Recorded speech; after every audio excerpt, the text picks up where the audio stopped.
Retrouvez Businesswoman avec MAF Pro. L'assureur des artisans, commerçants et professions libérales, c'est MAF Pro et c'est pour vous les pros. C'est la MAF.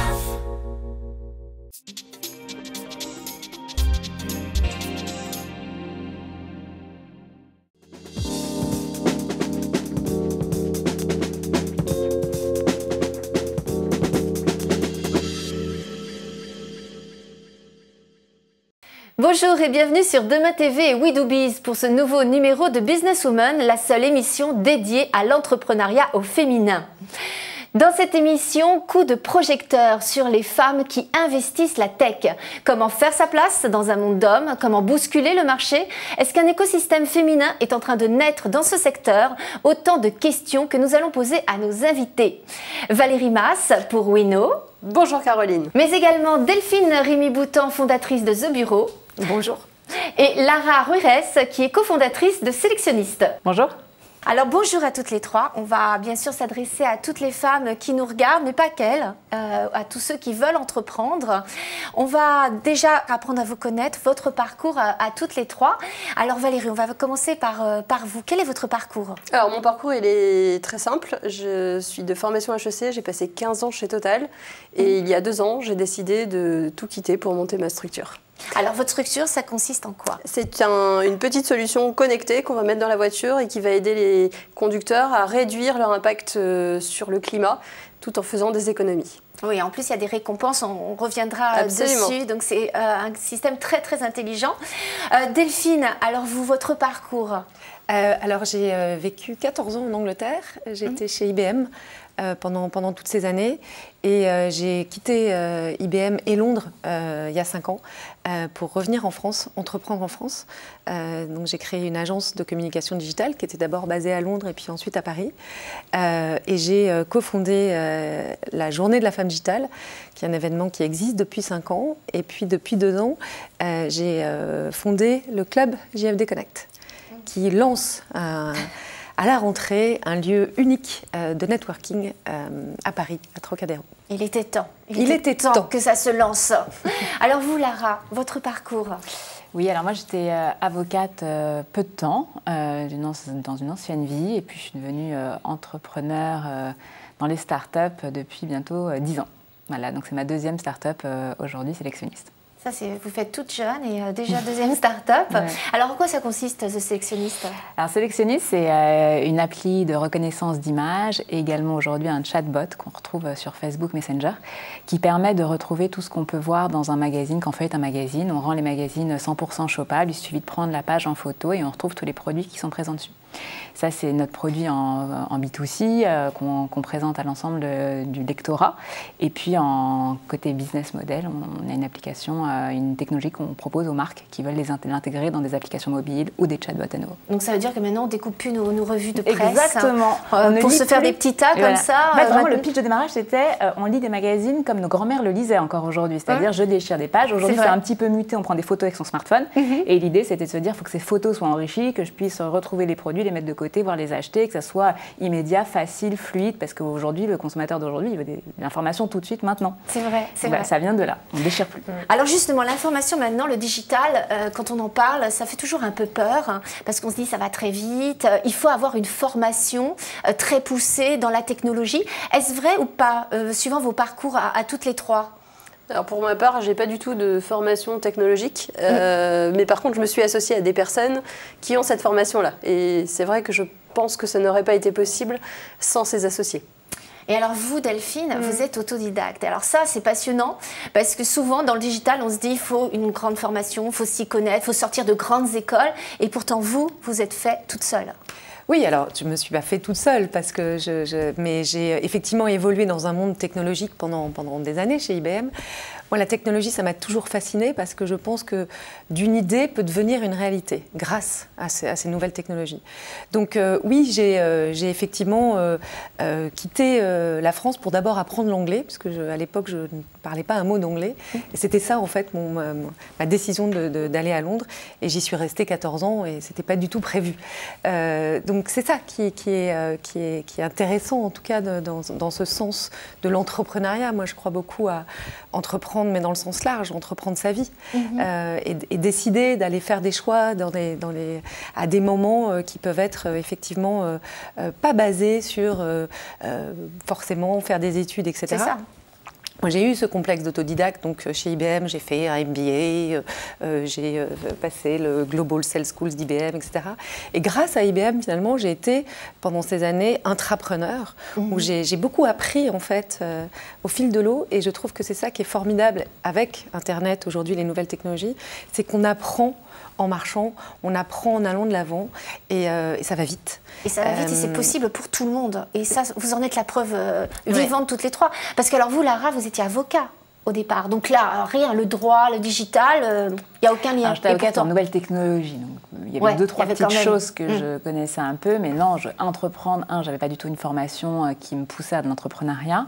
Quand j'ai choisi d'être avocate, je pensais vraiment que j'allais être entrepreneur du droit, que j'allais avoir mes petits dossiers, mes petites vies à la Ali McBeal. C'était pas du tout comme ça.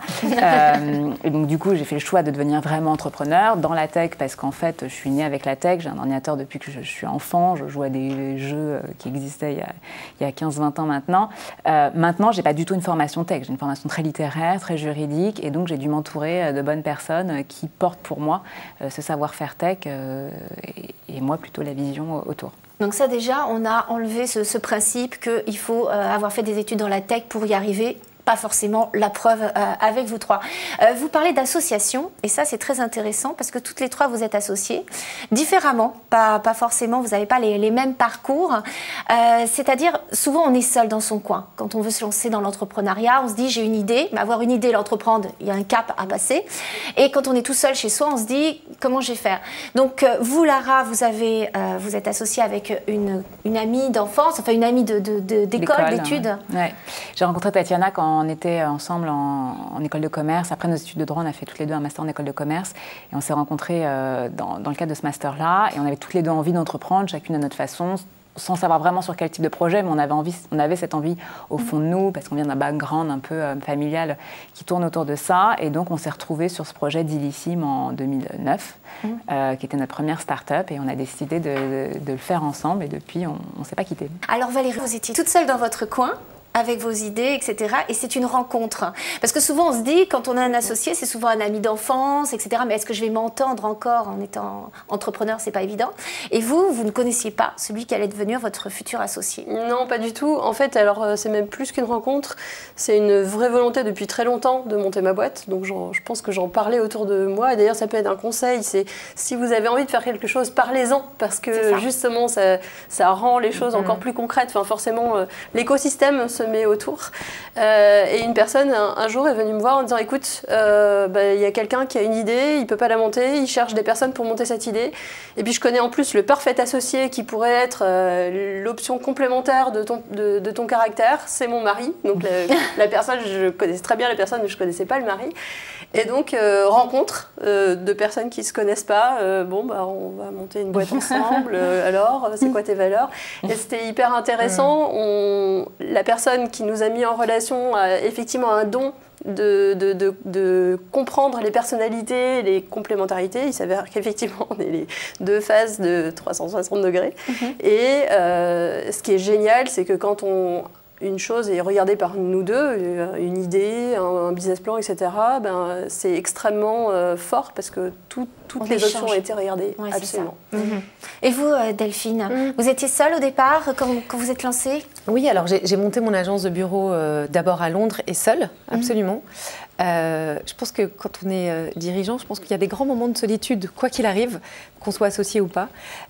Mais après, je me suis entourée d'advisors, d'une équipe, parce que je pense que toute idée ne vaut rien sans une exécution vraiment très exceptionnelle. Et ça, c'est vraiment la base. Et on ne construit pas un business, on construit d'abord une équipe qui va faire que ce business se fait. Parce qu'un entrepreneur, ça entreprend tous les jours, ça a 300 000 idées à la minute, mais derrière, il faut être canalisé, il faut trouver les bonnes personnes qui vont vous aider justement à faire que toutes ces idées deviennent des réalités.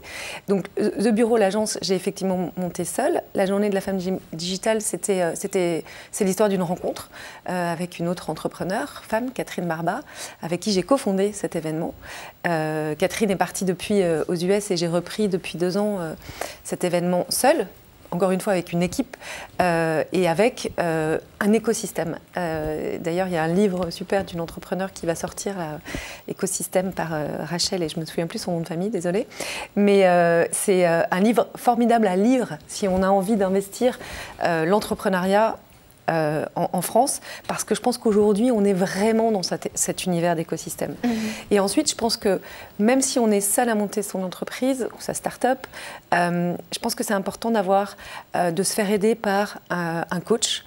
Aux États-Unis, on dit « Only losers don't have coach ». Et je pense que c'est important de connaître vite ses faiblesses, connaître ses forces et de recruter les bonnes personnes qui vont vous aider là où vous êtes moins forte. Et je pense que c'est ça, en fait, de manager et de recruter des personnes qui sont plus fortes que vous. Oui, bien sûr. Et d'avoir cette... qui vont vous apporter ce qui vous manque, quelque part. Complètement. C'est ça. C'est la collaboration, c'est l'unité. Donc, en fait, si on conclut tout ça, c'est qu'il ne faut pas être seul dans son coin, il faut en parler. C'est ça, c'est le premier point, très important. Et ensuite, si on démarre seul, c'est pas grave, parce qu'on va recruter autour de soi des gens qui vont être complémentaires. Donc, toutes les femmes qui sont seules dans leur coin, on leur dit, allez-y quand même. Bien sûr, faites des papiers dans la presse, montrez-vous, soyez visibles sur les réseaux sociaux, allez-y, n'ayez pas peur, au contraire. Et est-ce que les femmes ont la même crédibilité que les hommes?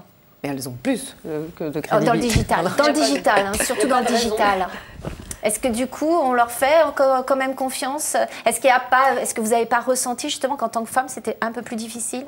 Je pense qu'il est inhérent à la femme de se dire je ne suis pas légitime. Mais en fait, c'est qu'un regard personnel qu'on a sur soi. Et si on commence à s'affirmer comme étant légitime, puisque porteur d'une start-up ou porteur d'une idée, il n'y a aucune raison qu'une femme soit moins légitime qu'un homme sur le sujet. Et moi c'est complètement d'accord. Ça c'est vraiment un stéréotype qui dans le monde du digital vraiment n'a pas lieu d'être.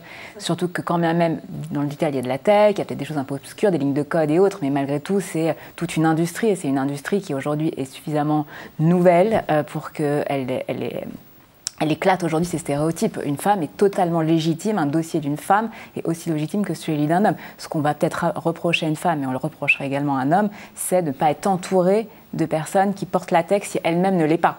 Mais on le reprocherait pareil à un homme. Enfin, il n'y a pas de raison, et la femme est extrêmement... Alors comment vous expliquez qu'il n'y a que 28% de femmes dans le digital? Pourquoi les femmes ne se lancent pas dans le digital? Comment vous l'expliquez concrètement? Parce qu'il y a quand même un manque, Delphine, vous pouvez le constater. Oui, et pour parler de légitimité, juste pour reprendre ce propos d'avant, non seulement on est légitime, mais en plus, c'est nous, le digital et le numérique. Le code est un langage, c'est Ada Lovelace qui l'a créé. Ça, c'était les premières femmes codeuses informaticiennes. Ensuite, il y a eu Margaret Hamilton, Grace Hopper. Margaret Hamilton, c'était cette codeuse informaticienne de la NASA qui a contribué au premier pas de l'homme sur la Lune. Ça serait bien de donner un prix qui s'appelle Margaret. Je vais y venir. Et Grace Hopper, le bug informatique, c'est elle. Donc finalement, on va rendre... Après avoir rendu à César ce qui appartient à César, on va rendre à Margaret ce qui appartient à Margaret. Le digital, le numérique, c'est nous. Donc on arrête de dire le digital c'est formidable, un levier d'émancipation pour la femme, tout ça c'est tarte à la crème. C'est nous. Donc on le prend tout court et on y va. Et en plus, effectivement, et pour rebondir sur votre deuxième point, 28% des femmes dans le numérique, ça veut dire que ce secteur qui représente le secteur du futur, on est en train de le construire dans l'inégalité. Donc c'est presque un contresens. On ne peut pas construire le futur avec des modèles du passé. Il faut absolument, là aujourd'hui, arriver à ce qu'on soit, on est 51% de l'humanité, il faut qu'on soit à 51% dans ce secteur-là et dans tous les secteurs confondus. On est sous-représentés. Les femmes en France qui créent des startups, selon cette étude de French Web, c'est 10%. Oui, c'est ça, 10%.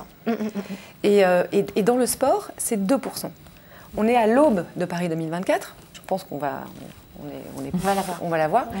Il y a une formidable opportunité autour de ce secteur. Il y a un programme d'ailleurs que je marraine avec Sarah Oramoun qui s'appelle les Sprinteuses, d'inciter les femmes à aller entreprendre dans ce secteur. Donc tout secteur confondu, le 21e siècle sera féminin ou ne sera pas. C'est notre moment, il faut y aller, c'est maintenant. Parce que sinon après ça sera trop tard.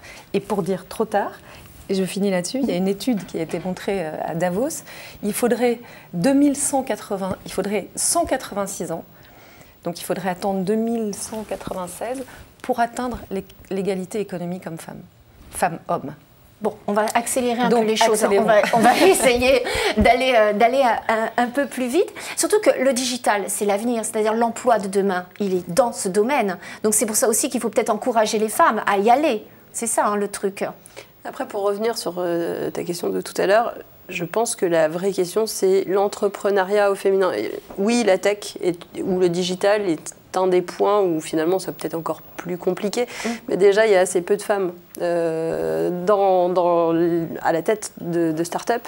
Et pourquoi? Parce qu'il y a des stéréotypes limitants finalement chez les femmes. Enfin, je pense qu'on peut l'affirmer, c'est on se sent à nouveau pas légitime. On pense qu'on a beaucoup de choses à faire et que ça sera très compliqué de se faire de la place, et puis qu'il faut subvenir aux besoins de la famille, et puis qu'il y a les enfants, etc. Et qu'en fait, on ne se donne pas la chance d'essayer, mais même sur une partie de sa vie. Ça peut être 10% de son temps au départ, ça peut être au sein d'une entreprise, ça peut être effectivement monter un blog, monter une chaîne YouTube, etc.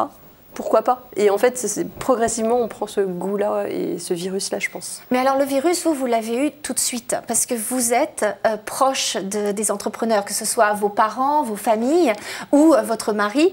Vous avez toujours été entouré d'entrepreneurs. Donc ça aide. Mais une femme qui est toute seule, qui n'a pas ses parents entrepreneurs, etc., comment elle peut faire pour se lancer? Qu'est-ce qui va faire qu'elle va se prendre le courage et se dire « Allez, j'y vais ». Parce que c'est dur quand même, c'est une décision de vie, c'est important. Bien sûr, c'est pas facile. Lara peut en témoigner, et Valérie aussi. Entreprendre, c'est sportif. Faut pas s'asseoir, faut y aller, faut surtout pas écouter trop de conseils. Je pense qu'il faut avoir une partie un peu autiste. C'est vrai ça? Pour dire non, là j'y vais et je sais que c'est bon. Pas se laisser décourager, pas se laisser justement impressionner. Et je pense que c'est Simone de Beauvoir qui disait on ne naît pas femme, on le devient. Mais je crois qu'on ne naît pas entrepreneur, on le devient. Et il n'y a pas d'année, il n'y a pas de code ou d'âge, etc. C'est à tout moment de sa vie. Et après, on peut aussi être entrepreneur, mais aussi on peut être intrapreneur. Il y a beaucoup ce côté aujourd'hui, si on n'a pas sa start-up, on est à 30 ans, on n'est pas une héroïne. Il y a plein de façons d'entreprendre. Des intrapreneurs dans des start-up, c'est des denrées rares, et ça on les cherche, ces profils. Mais souvent, les femmes entrepreneurs qu'on a pu recevoir sur notre plateau nous disent l'important c'est surtout en parler autour de soi, parce qu'on parle de son projet et en parlant quelque part, il arrive, il naît. Ouais, bien sûr. En fait, je pense que la difficulté, très souvent quand je discute avec des femmes ou des hommes d'ailleurs, qui ont envie d'entreprendre et qui ont un projet en tête, qui se posent la question j'y vais pas, parce qu'il y a toujours... En fait, certaines personnes, l'entrepreneuriat n'est pas fait pour eux, et je pense qu'il ne faut pas se forcer à être entrepreneur si au fond, nous, on n'est pas entrepreneur, on n'a pas envie de ça. Quand on est entrepreneur, on aime le risque, on aime être en permanence sur un fil. Souvent, je dis, c'est Bambi sur la glace, on ne sait jamais où on va, on est toujours un peu perdu, et il faut aimer prendre des décisions quand on n'a aucune idée de quelle est la bonne décision. Donc, c'est quand même quelque chose, il faut aimer être un peu sur le fil en permanence. Et pas savoir où on va, et s'entourer, enfin bref, ça appelle pas mal de choses. Maintenant, quand on a cette fibre-là et qu'on a envie d'y aller, en effet, je pense qu'il faut en parler, et c'est surtout il faut surtout faire des choses concrètes.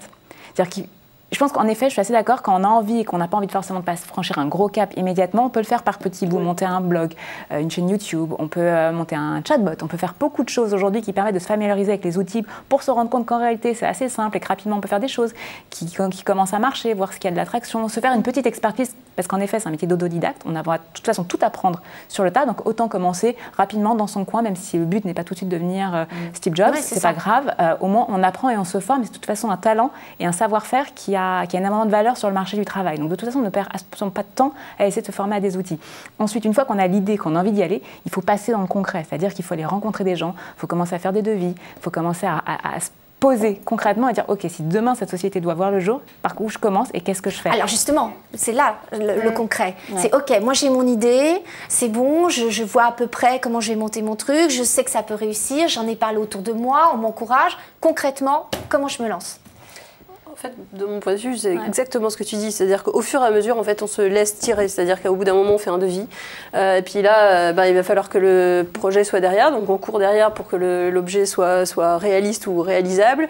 Et puis, finalement, on fait un deuxième pas de côté puisque quelqu'un va nous appeler en disant « Mais finalement, ce que tu as fait, c'était pas mal. Est-ce que tu pourrais faire ?» Et donc, en fait, on se laisse tirer. Et c'est uniquement à partir de concret que ça peut avancer. Si on ne fait pas quelque chose de concret, si on n'a rien, si on ne voit pas que, je sais pas moi, les audiences montent pas ou que on a rencontré un tel qui nous montre justement le chemin et qui nous dit en fait peut-être que sur une autre idée on pourrait glisser ton idée et puis finalement le business model il change. Toutes les startups changent de business model. Je pense qu'une des problématiques c'est de se dire comment ils ont fait. C'est génial leur truc, mais ce qu'ils ne voient pas, c'est que c'est depuis 5 ans qu'ils changent de business model. Que, finalement, au départ, c'était les constructeurs automobiles, puis en fait, finalement, c'est passé B2B, puis peut-être que demain, ça sera les villes. Forcément, le produit magique existe assez peu, en tout cas pas comme ça. Donc en fait, il faut être adaptable, c'est ça. Il faut aller vite. Ouais, c'est ça. Il faut aller très vite dans l'exécution. Aujourd'hui, c'est plus le gros poisson qui mange le petit, c'est le poisson le plus rapide qui mangera le plus lent. On est dans un monde où tout le monde copie tout le monde. Mark Zuckerberg annonçait on a copié Instagram. Quand ils ont lancé Instagram Stories, on a copié Snapchat. Ils n'ont pas dit on a bien aimé un petit bout, etc. Non, on a copié Snapchat. Donc là, aujourd'hui, on est dans un monde compétitif où tout va très vite, où il faut aller très vite, où il faut changer très vite, s'adapter très vite.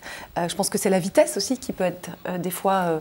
moi, c'est ma conviction, c'est que je pense que c'est ce qui est le plus dur pour une femme à gérer, c'est qu'en effet, sur des gros projets, et notamment des gros projets tech où il y a énormément de compétition, il faut aller très vite, et je suis complètement d'accord. Je pense que l'exécution, c'est dans la rapidité de l'exécution qu'on gagne des parts de marché, qu'on émerge, qu'on sort du lot. Et cette rapidité d'exécution, est-ce que ça demande, quand on est une femme et qu'on a en parallèle des enfants, des autres, c'est là-dessus que c'est le plus dur. C'est ça, c'est ça.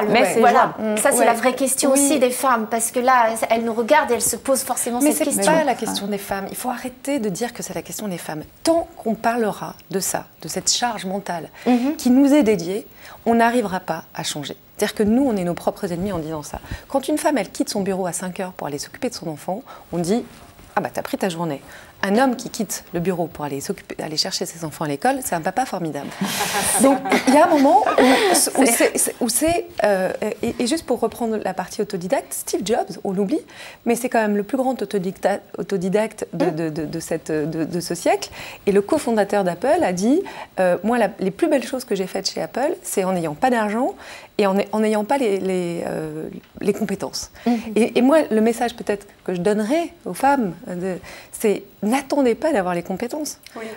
C'est Fanny Péchioda qui a créé l'école de la vie, de School of Life. C'est allez-y. Qu'est-ce qui peut arriver à part juste échouer ?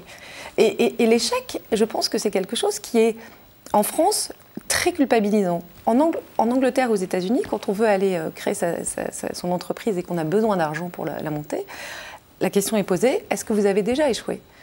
Et si votre réponse est non, alors on ne vous prête pas d'argent. Et je pense que c'est ça, je pense que c'est effectivement ce risque de se dire, qu'est-ce qui pourrait m'arriver à ne pas réussir ? Mais justement, on parle de l'international là, avec les autres pays, on parle souvent du modèle anglo-saxon, des Américains, etc. Mais nous, Français, est-ce qu'on n'a pas cette espèce de mentalité qui freine, en plus de cette mentalité de femmes, de tout ça ? Est-ce qu'on n'a pas aussi un problème national, quelque part ?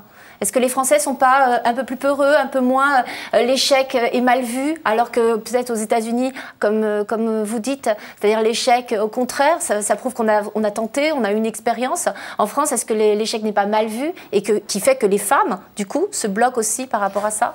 Moi, je ne pense pas que l'échec soit particulièrement mal vu. En France, oui, je suis d'accord, c'est pas comme aux États-Unis, évidemment, mais malgré tout, c'est pas mal vu. Et puis, je pense qu'il ne faut pas s'arrêter sur l'échec. C'est pas grave, on échec, on réussit, on échec. Ce qui est important, c'est le parcours qui a été fait pour arriver à un résultat qui est une réussite ou un échec. Et ce parcours-là, vraiment ma conviction la plus profonde, c'est que quand bien même ça n'aboutit pas sur un CV dans une expérience professionnelle, c'est une denrée extrêmement rare. C'est parce que la personne a eu cette expertise-là, qu'elle a pu, du coup, quand elle a changé de job plus tard ou essayer de reprendre sa vie, changer de job et faire un gap de salaire, de poste assez démentiel. J'ai plein d'histoires comme ça. C'est parce qu'ils ont eu cette expérience-là qu'ils vont être l'intra-entrepreneur d'une grosse boîte avec plus de moyens et qui vont pouvoir se tester dans d'autres conditions. Enfin, je pense que cette expérience-là qui sera vécue par la personne et par la femme notamment, je pense, n'a est un super avantage dans le marché. Et c'est pas grave que ça réussisse, tant mieux. Et dans ce cas-là, elle continuera sa boîte et ça sera une super aventure pour elle. Et si ça marche pas, c'est pas grave, elle retombera sur ses pattes, il n'y a aucun stress là-dessus. Aucun. Bon. Donc franchement, il faut y aller, il n'y a pas de...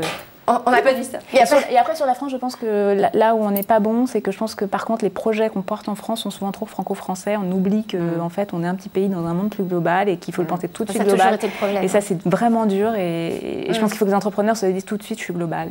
Ouais, ça, je suis assez d'accord. Ouais, il faut vraiment think global, act local. Mais ouais, complètement. Alors, ce que je vois aussi, parce que je coach des petites jeunes qui peuvent monter ou pas leur boîte. Donc, outre le fait qu'elles ont envie d'avoir un projet qui est super bien léché, qui est fini, etc., avant de le mettre sur le marché, donc elles testent même pas l'attente derrière, est-ce qu'il y a des clients, est-ce qu'il y a un vrai besoin.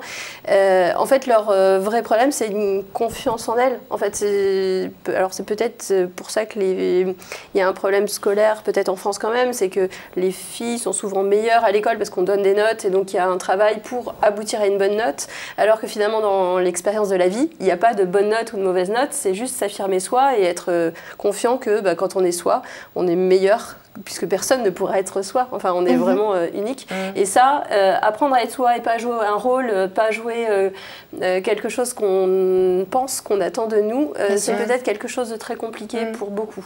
Ce fameux syndrome de la bonne élève, syndrome de Cendrillon, lequel il faut qu'on se... Mais c'est pour ça que je pense que ça change quand même les mentalités, pardon. Mais ça change. Enfin, la nouvelle génération n'est plus du tout dans je suis pas sûre. Cette idée. Vous croyez? Moi, je suis pas sûre. Je suis entourée de jeunes femmes qui ont quand même j'ai pas les compétences, j'y arriverai jamais. Un homme, on lui dit il y va, il prend la place. En même temps, un homme n'osera pas le dire. Oui, mais il le fera autrement. Et moi, je pense qu'on a beaucoup à apprendre d'eux. Et on ne peut pas leur reprocher de prendre la place parce qu'ils la prennent. Prenons-la. Alors, souvent, les femmes n'y vont pas. Il y a aussi la question familiale. Toutes les femmes deviennent mères à un moment donné, etc. Il y a toujours cette espèce de foyer, l'importance du foyer, des enfants, en se disant je me lance dans l'entrepreneuriat, je vais mettre en danger ma famille financièrement. Il y a toujours ce côté comme ça. Est-ce que comment vous avez géré votre vie de femme, votre vie de mère et votre vie professionnelle? Et ça, c'est une question que nous posent beaucoup les femmes. Bon, Delphine, je veux bien, mais on est quand même toutes heurtées par un camion tous les matins et on se réveille et on se dit qu'on recommence le lendemain. Enfin, je veux dire, c'est dur, bien sûr que c'est dur, mais c'est tellement génial aussi. Après, moi je pense que dans une entreprise telle qu'elle existe aujourd'hui, une femme elle a deux choix. Soit elle s'adapte, soit elle renonce. Donc je pense qu'on a cette vision, c'est-à-dire qu'on se dit, on prend ces modèles qui existent, et donc, on va s'adapter ou renoncer. Et s'il y avait une troisième solution, qui serait de créer cette entreprise où le présentéisme ne serait plus roi, où il y aurait d'autres valeurs plus féminines, de partage, de collaboration, de transmission, d'intelligence collective, tout ça qui finalement nous plaît bien, nous les femmes, parce que c'est notre façon de travailler.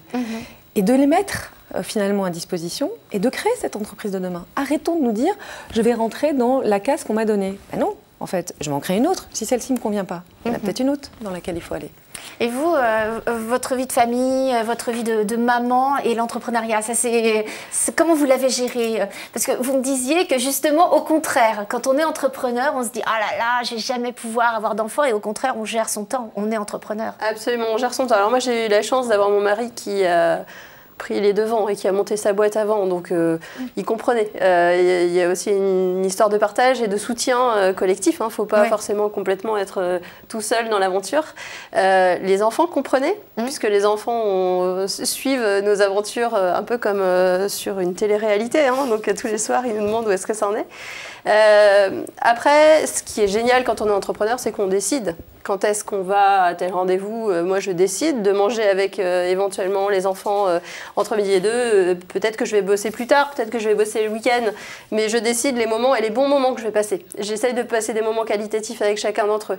Et je ne pense pas que ce soit totalement antinomique. Après, ce qui est vrai quand on est entrepreneur, c'est d'arriver à couper quand même la petite voix qu'on entend tout le temps sur sa boîte, sur les idées. Enfin, mais après, quand on est créatif, finalement, on l'arrête jamais, cette petite voix. Enfin, moi, quand j'étais chez Total, je continuais à avoir plein d'idées de projets dans tous les sens. Et là, c'est ma boîte, mais voilà, c'était déjà le cas avant. Donc, en fait, je ne crois pas avoir beaucoup changé, en fait. Et c'est vibrant aussi d'avoir sa propre entreprise quelque part. On travaille pour soi et pour son idée. Il y a ce côté-là qui est très fort, je pense. Ouais. Enfin, c'est ce qui fait qu'on se lève le matin, puis la journée qui est extrêmement excitante, qu'on ne sait pas ce qu'on va faire, que chaque jour est un jour nouveau et cette excitation est assez dingue et nous porte. Quand on aime ça, c'est grisant.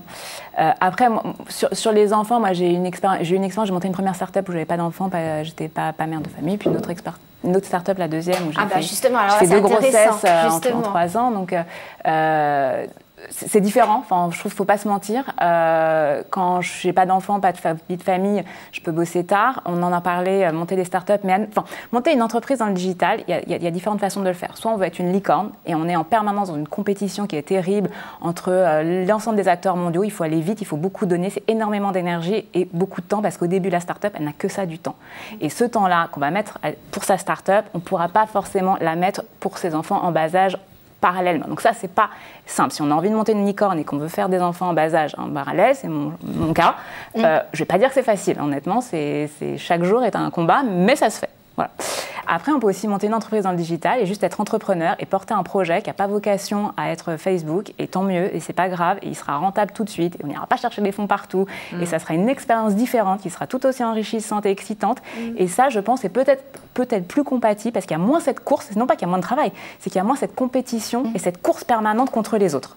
Contre les autres qui ont 25-26 ans, peut-être pas d'enfants, et le soir, faut aller aussi au cocktail, il faut être un peu partout, il faut aussi voir ses enfants, et donc on court un peu dans le sens. Bon, il y a d'autres projets qui peut-être mobilisent un peu moins de temps, mais qui sont tout aussi passionnants et enrichissants, et peut-être plus compatibles au début. Et puis quand les enfants grandissent, et hop, on peut se dire, je bascule. Oui, on s'adapte en fait, c'est ça le truc. Bien sûr, et puis après, start-up, derrière ce mot start-up, il y a quand même tout un espèce d'inconscient collectif. C'est pas glamour, une start-up. C'est dur, c'est tout gérer, c'est travailler avec des personnes qui ont besoin d'être accompagnées, parce qu'on attend en fait finalement quand on est dans une start-up, on est presque dans un board d'une grande entreprise, et finalement tous ces jeunes qui arrivent ont une vision comme ça de la start-up absolument, c'est génial, on va s'éclater. Mais non en fait, faut délivrer, faut performer, faut aller vite. C'est-à-dire qu'il faut un peu démystifier le côté ça va être fun et rigolo et c'est marrant et on est tout jeune. C'est dur, c'est excitant, c'est grisant, mais c'est très dur. Et quand on y arrive, c'est la définition d'une start-up, elle veut scale up. Elle ne veut pas rester, c'est ça. Moi, c'est mon ambition, là, de 0 à 5 ans, j'ai été en start-up. 5 ans, mes 5 prochaines années, c'est de start-up à scale-up. Et c'est ça aussi, c'est parce que... Ça se rate. Ouais, sinon, et ça se rate pas. Puis je pense qu'une fois qu'on est lancé, je veux dire, après, il y a plus de... faire mieux. Voilà, c'est ça. Il faut juste se lancer, c'est ça. Delphine, on va forcément aller sur la journée de la femme, du digital. Racontez-nous un peu cette croissance incroyable. Vous me disiez 10 000 personnes à la au dernier rendez-vous. Ouais. Et la journée de la femme digitale, c'était une première édition. On avait 300 places, c'était une demi-journée. On a eu 900 personnes qui sont arrivées. On a pu. C'était en quelle année là Ça, c'était 2013. 2013, d'accord. Quand je venais rentrer en France. Et en fait, cet événement, il était d'un constat au départ. Qui est que tous ces événements autour de la tech, etc., c'était très masculin. Les prises de parole, moi j'ai évolué 14 ans dans un univers masculin. Donc j'étais très souvent la seule femme à prendre la parole autour des nouvelles technologies. Et je me suis dit, comme on n'est quand même jamais mieux servi que par soi-même, on va créer un événement par des femmes, pour donner aux femmes cette envie d'oser, d'innover, d'entreprendre ou d'intraprendre dans le secteur du numérique, dans le digital. Alors, est-ce que ça comprend? Aujourd'hui, on ne dit plus qu'une entreprise, elle est électrique. Si on ne sait pas où mettre la lumière, on est dans le noir et on est mort. Donc aujourd'hui, l'entreprise, elle est forcément digitale. Et donc, en 5 ans, ça a évolué. Ça a été donc deuxième édition au Palais Brognard, 1500 personnes. Troisième édition, 3000 personnes. Quatrième édition, 4000 personnes aux Folies Bergères. Et cette année, c'était donc le thème For a Better World, parce que finalement, et quand on parle de ça, de l'entrepreneuriat, c'est aussi important de parler de l'engagement, donner du sens finalement à qu'est-ce qu'on fait et pourquoi on s'engage. Alors oui, effectivement, est-ce que c'est pour devenir la prochaine licorne, ou est-ce que c'est aussi pour peut-être faire du social good, redonner, etc., partager ses richesses, parce que finalement, c'est ça qui est intéressant aussi. Et cet événement, c'est vraiment un événement pour aller chercher des rôles modèles, parce que je suis convaincue qu'on ne peut pas être ce qu'on n'a pas vu ou ce qu'on n'a pas croisé. Et d'avoir des rôles modèles aussi différents que captivants et moins intimidants que ces fameuses femmes formidables. Hein. Sheryl Sandberg, on est sur Facebook Live, donc I want it all, etc. Mais ça peut être un petit peu intimidant. Il y a des femmes formidables. On parlait de femmes enceintes, Julia Bidjaoui, Frishti. Alors, pour le coup, elle est en lancement de millions et des millions de levées de fonds. Elle est enceinte, donc c'est possible. Et finalement, de présenter en fait plein de rôles modèles. Et c'est pour ça que j'ai créé l'année dernière ce prix Margaret. Donc, on y arrive. On y arrive à ce prix Margaret. Parce que les Césars, les Oscars, tout ça c'est bien, mais c'est quand même des noms très masculins. C'est vrai. Donc il fallait un prix Margaret. Alors c'est en hommage à Margaret Hamilton. Et les 2 lauréates de l'année dernière, qui étaient Joséphine Goub de Tech Fujis et Roxane Varza de Station F, femme digitale entrepreneur et femme digitale intrapreneur, seront dans le film de Yann Arthus Bertrand, Woman, pour continuer. Voilà, donc derrière ça, la JFD, la Journée de la femme digitale, c'est plus qu'un événement, c'est un mouvement.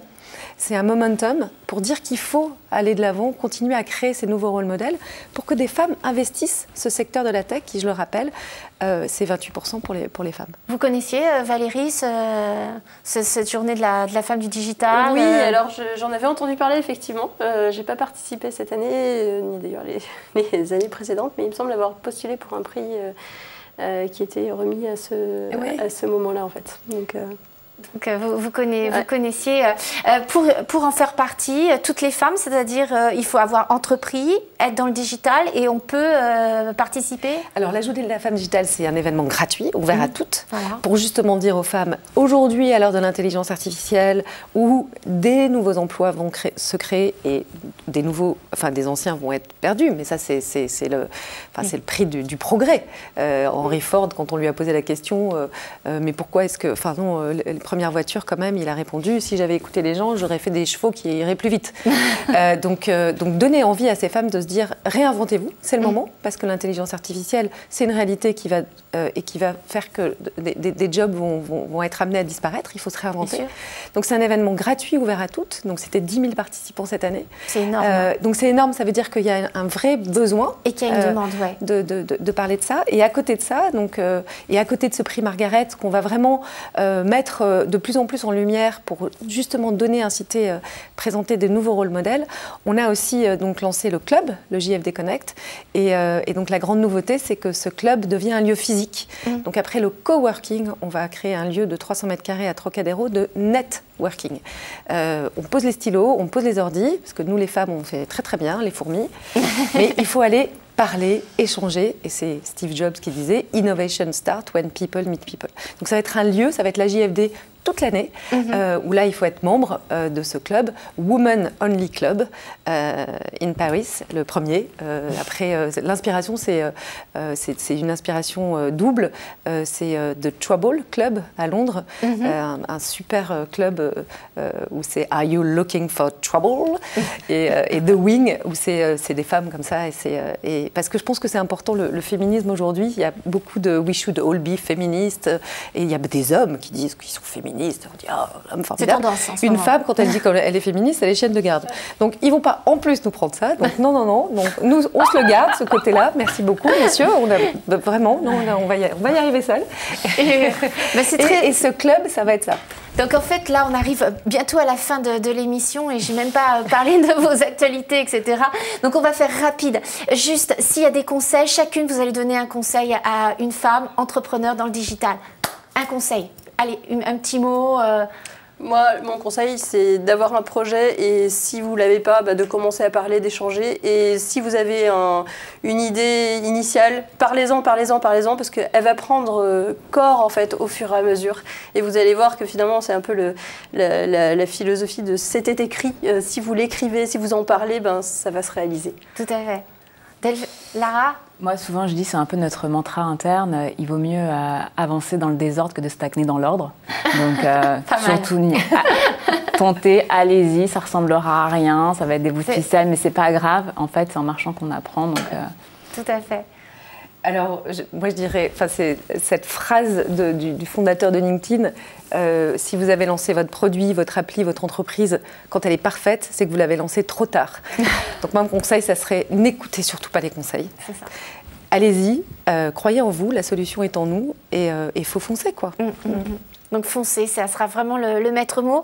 Un rapide mot sur votre actualité, où vous en êtes, les projets, tout ça. Alors nous, on commercialise notre solution auprès d'entreprises, de flottes d'entreprises, et puis on lance une levée de fonds pour le deuxième semestre de l'année. Bon, voilà. We know. Delphine. La grande news, c'est le club, bien sûr, GFD Connect. Bien sûr. Et qui sera lancé quand, pardon ? Qui sera lancé en début septembre. Début septembre. Et donc là, on est vraiment en levée de fonds, mais en recherche de partenariats. Des entreprises, dont Facebook d'ailleurs, puisque je le dis, puisqu'on est sur Facebook Live, est partenaire de l'événement. Donc des femmes intrapreneurs. Je pense à Michel Gilbert, par exemple, qui nous aide et nous soutient sur ce club. Mais on cherche effectivement des partenaires pour faire que ce 300 mètres carrés de lieu de networking puisse voir le jour. Il le verra avec des bouts de ficelle. C'est une très belle initiative, vraiment bravo. Et ça sera des bouts de ficelle qui deviendront des cordes. Des cordes. Et vous, Lara ? Nous, nos actualités, c'est investir le nouveau monde des chatbots que Mark Zuckerberg essaye de promouvoir en y intégrant de la reconnaissance d'image, que c'est un traitement que l'humain c'est plus difficile pour l'humain à faire que pour un petit robot. Et donc, on investit un peu ce monde des chatbots avec de la reconnaissance d'image pour le compte de Mark. Évidemment, on cherche à se financer tout le temps, donc la question est toujours ouverte.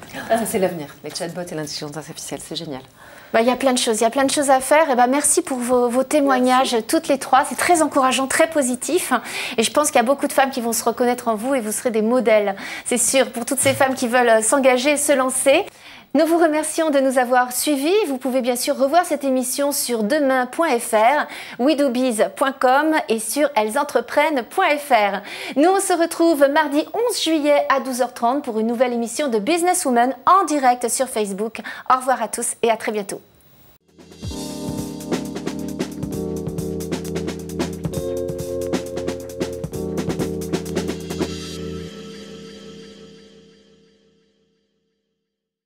Businesswoman vous a été présenté par MAF Pro. L'assureur des professionnels et de la santé collective, c'est MAF Pro et c'est pour vous les pros.